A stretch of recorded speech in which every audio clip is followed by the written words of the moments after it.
A Era do Espírito.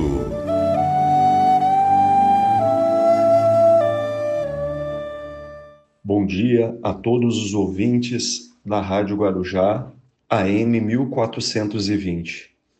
Meu nome é Carlos Alexandre e vou apresentar o programa Na Era do Espírito, produzido pelo Centro Espírita Amor e Humildade do Apóstolo. Hoje destacaremos alguns pontos essenciais da nossa doutrina, complementado por rápidos comentários, buscando essa oportunidade de refletirmos, ampliando sempre nossa compreensão. Esses pontos são citados pelo próprio Allan Kardec e transcritos da Revista Espírita de dezembro de 1868, cujo artigo recebeu o seguinte título: O Espiritismo é uma religião?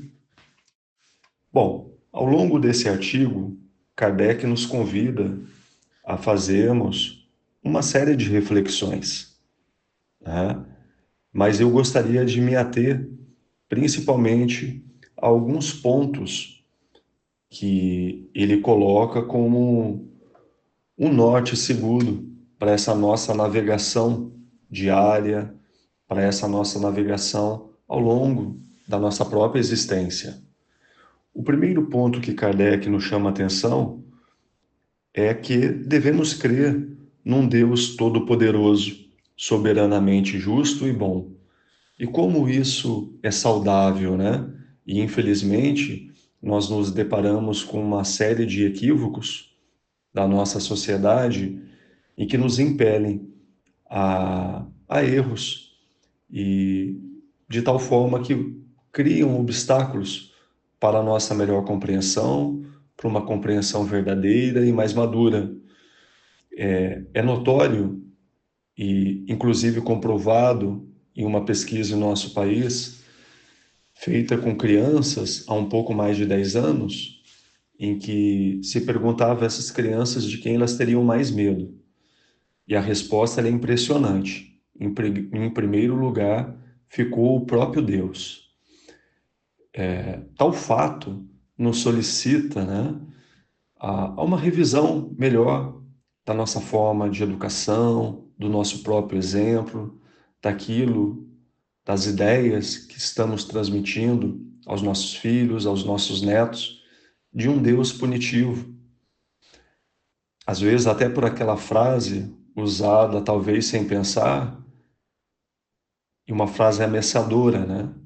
Faça isso ou não faça aquilo, porque senão Deus irá te castigar. E Kardec nos traz essa necessidade de entendermos que o nosso Pai é todo-poderoso, soberanamente justo e bom, ou seja, a sua justiça é boa e a sua bondade é justa. Diz ele ainda: crer na alma e em sua imortalidade. Essa visão espiritualista é fundamental, inclusive, para os dias atuais, em que a gente recebe impactos muito negativos vindo da filosofia materialista.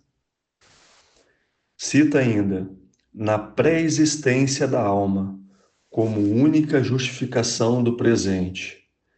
Enfim, sabemos que vicissitudes, dificuldades que ora batem às nossas portas, né, causando sofrimento e dor, elas têm causas atuais e podem ter também causas anteriores. E é muito importante seguirmos serenos e seguros, aproveitando, inclusive, para o exercício do bem sofrer. Um outro ponto em destaque vem a ser a pluralidade das existências, como meio de expiação, de reparação e de adiantamento intelecto e moral. Nos parece muito plausível entendermos que temos inúmeras dificuldades, mas temos um potencial infinito. Por sermos criação do nosso próprio Pai, somos fadados à evolução.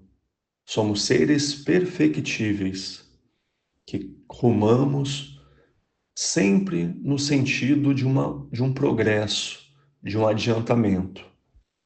Diz ele ainda, na equitável remuneração do bem e do mal, conforme o princípio, a cada um segundo as suas obras. Podemos citar, né, a, o nosso entendimento da própria lei de semeadura, né, aquilo que eu planto, aquilo que eu vou semear, futuramente eu irei colher.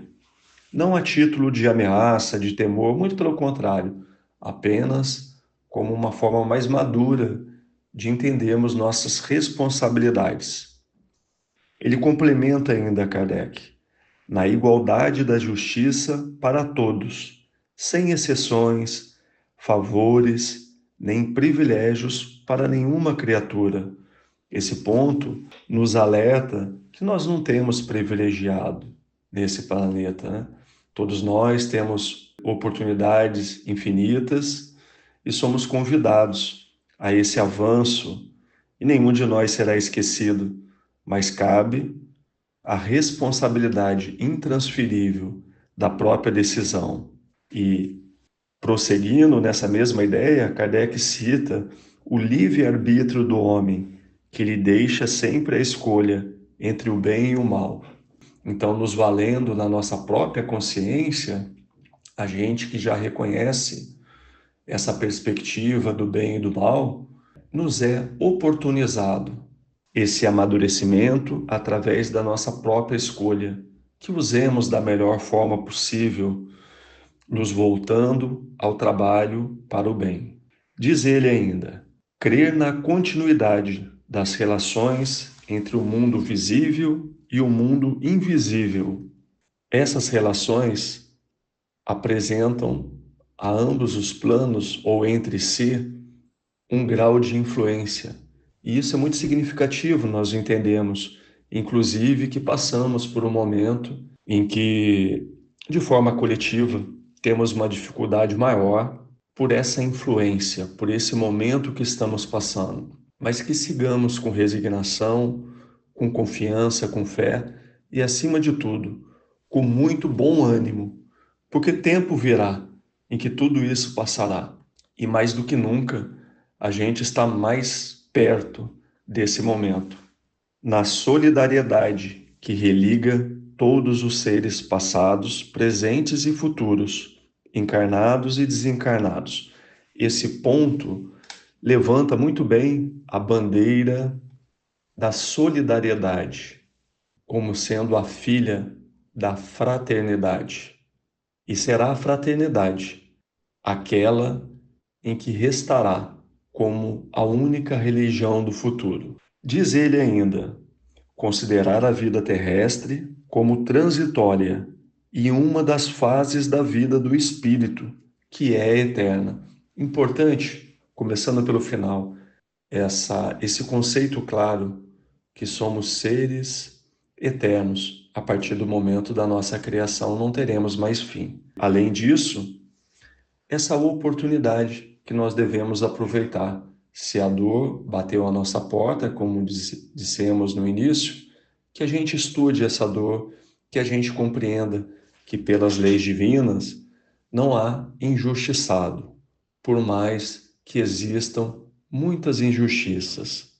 Que todos nós possamos refletir nesses poucos pontos de apoio que nos trazem uma orientação segura de prosseguimento segundo o Evangelho do Cristo.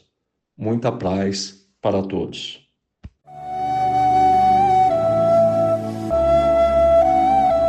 Na Era do Espírito